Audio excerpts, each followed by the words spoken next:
Selamat datang di media pembelajaran online. Selamat pagi, Namo Buddhaya. Kali ini kita membahas tentang kelahiran kembali atau tumiba lahir dan karma. Kenapa question and answer? Karena dijelaskan di dalam kitab suci agama Buddha itu selalu question and answer, pertanyaan dan jawaban. Mari kita simak sebelum kita mempelajari ini, ya. Kita tahu dan kita lakukan dengan doa Namaskara Gata. Tangannya Anjali. Arahang sama sambuddho bhagawa Budang Bhagawanta Apiwa Demi Swakato Bhagawata Damo Damang Namasami Supatipano Bhagavato Sawaka Sangho Sanghang Namami. Terpujilah Tuhan Yang Maha Esa, para Buddha, para Bodhisattva, Mahasatwa. Aku belajar bukan untuk kesombongan dan keserakahan, tapi untuk mengikis kebodohanku. Semoga aku dapat belajar dengan baik dan benar. Semoga semua makhluk hidup berbahagia. Sadu, sadu, sadu. Oke, kita bahas seperti biasa. Kita langsung next. Apakah yang terlintas di dalam reinkarnasi atau tumiba lahir? Atau bahasa Palinya adalah punarbawah. Dalam bahasa Pali, itu punarbawah artinya adalah tumiba lahir. Kita lihat perbedaannya. Reinkarnasi itu berasal dari kata karnal. Re dan karnal berarti kembali, dan jasmani berarti kembalinya jasmani. Jadi kembalinya roh ke dalam jasmani baru, itu yang disebut sama dengan penitisan. Jadi proses jasmani mengalami kehancuran, tapi jiwanya tidak mengalami kehancuran atau perubahan. Kemudian jiwanya mencari, kemudian menempatkan jasmani yang baru, itulah yang disebut dengan reinkarnasi. Jadi sesuatu yang lahir kembali, entah itu rohnya, jiwanya, atmannya, atau atta, atau diri yang kekal. Jadi beda banget kan antara reinkarnasi, jadi dia mencari jasmani yang baru. Lalu kita lihat bagaimana tumiba lahir di dalam agama Buddha. Kita lihat ri dan bet, artinya kembali dan lahir atau lahir kembali. Proses jasmani dan batin mengalami kehancuran. Kemudian dengan adanya kekuatan karma, maka muncul jasmani dan batin yang baru. Itulah bedanya. Kalau di reinkarnasi itu adalah jasmaninya baru, rohnya tetap mencari jasmani yang baru. Sedangkan di dalam tumiba lahir, jasmani dan batinnya jadi baru. Bagaimana? Dari mana manusia berasal? Kita lihat dari mana yuk.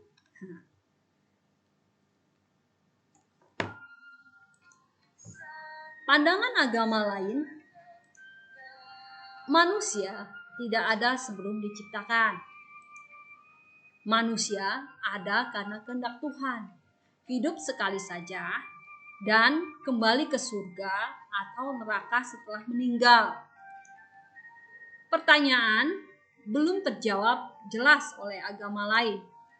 Tuhan disebut Maha Pengasih, Maha Adil. Mengapa banyak manusia lahir keadaan cacat dan menderita seumur hidupnya, yang lain juga bahagia? Mengapa ada orang yang berbuat baik umurnya pendek dan sebaliknya? Dari mana manusia berasal? Kita lihat yuk. Pandangan agama Buddha bahwa manusia mengalami tumiba lahir. Saat seorang mati, kesadarannya cenderung kemampuan serta karakteristiknya mengkondisikan kehidupan saat ini. Ternyata kita harus perhatikan itu loh. Ternyata kondisi karakter kehidupan yang lalu membawa kita karakter yang sama di kehidupan yang sekarang. Ini mempengaruhi. Berarti karakter kita di kehidupan yang sekarang itu yang jelek, yang buruk, yang serakah akan kebawa di kehidupan selanjutnya sama persis serakah. Maka dari itu, kehidupan jadi manusia perlu kita lakukan dengan baik, merubah supaya karakteristik di kehidupan yang akan datang enggak akan yang terbawa adalah hal yang baik. Ia lalu tumiba lahir atau rebirth, tumbuh sebagai pribadi yang berkondisi oleh karakter mental, bawaan, dan juga lingkungan fisik. Pribadi yang baru diubah oleh kesadaran dan berbagai faktor kondisional seperti pendidikan, pengaruh keluarga, dan masyarakat. Lalu menemui kematian lagi, lahir kembali dan mati lagi. Terus kesenambungan sampai kondisi penyebabnya nafsu kegelapan batin padam, yaitu tercapainya Nibbana. 4 jenis kelahiran. Kita lihat ya, ada yang melalui kandungan, seperti kelahiran pada manusia, hewan mamalia contohnya itu. Ada juga yang melalui telur, seperti kelahiran unggas dan reptil. Ada juga kelahiran melalui materi busuk atau lembab. Seperti apa? Seperti kuman, organisme atau renik atau bakteri. Lalu kelahiran spontan yang disebut dengan bahasa Pali opapatika, seperti kelahiran hantu, dewa, makhluk neraka, semua lahir tanpa orang tua, semata-mata hanya timbunan karma, memiliki organ tubuh yang telah dewasa sesuai dengan alam saat ia lahir, dan mereka akan menghilang segera tanpa meninggalkan mayat, sisa-sisa yang tidak dapat dilihat. Ada 4 jenis kelahiran. Tadi dijelaskan melalui telur dan sebagainya. Lalu juga ada 4 jenis kematian. 4 jenis kematian ini kita lihat adalah habisnya energi karma penyebab. Ini diibaratkan sebagai pelita yang padam karena minyaknya habis. Karena minyaknya habis berarti waktunya memang sudah habis, sehingga terjadilah kematian. Habisnya jangka waktu kehidupan alami. Jadi karena alam. Ibarat pelita yang padam karena sumbunya habis. Tapi minyaknya nggak habis ya.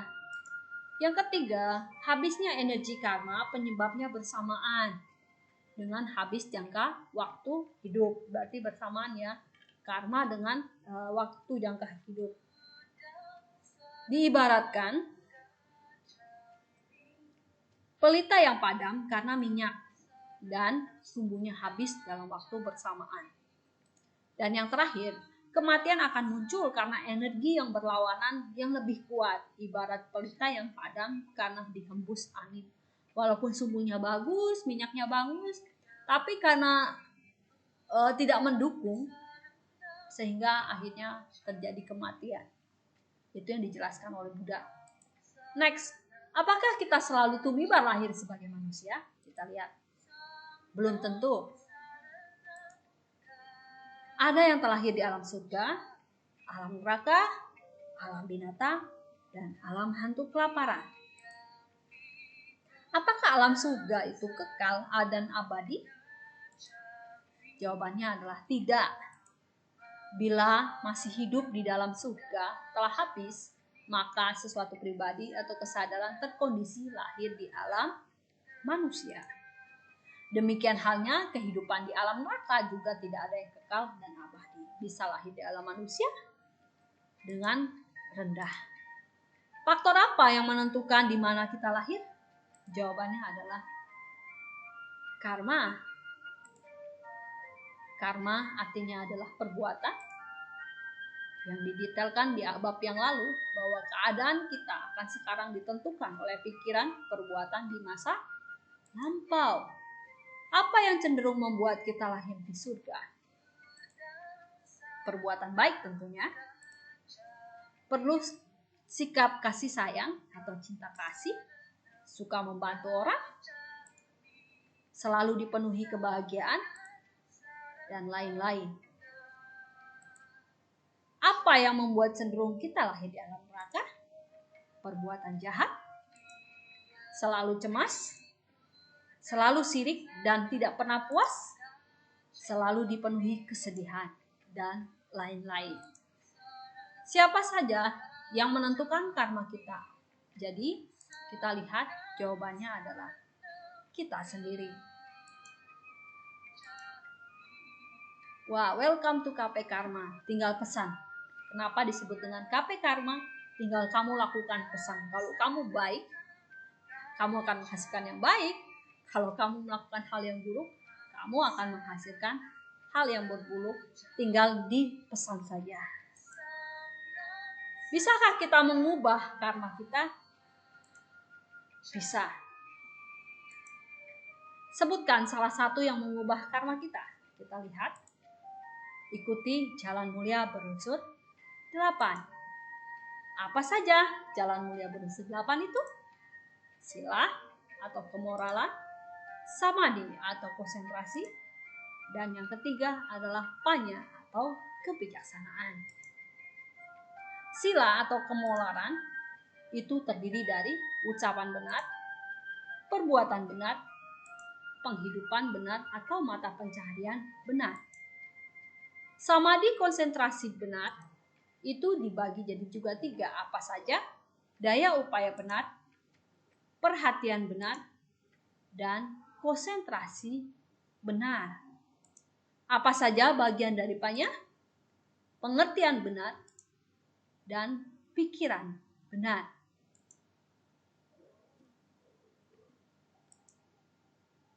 Kita beruntung lahir di alam manusia yang dipenuhi dengan dualisme, ada pagi, ada malam, ada miskin, ada kaya, ada senang, ada susah, ada baik, ada jahat.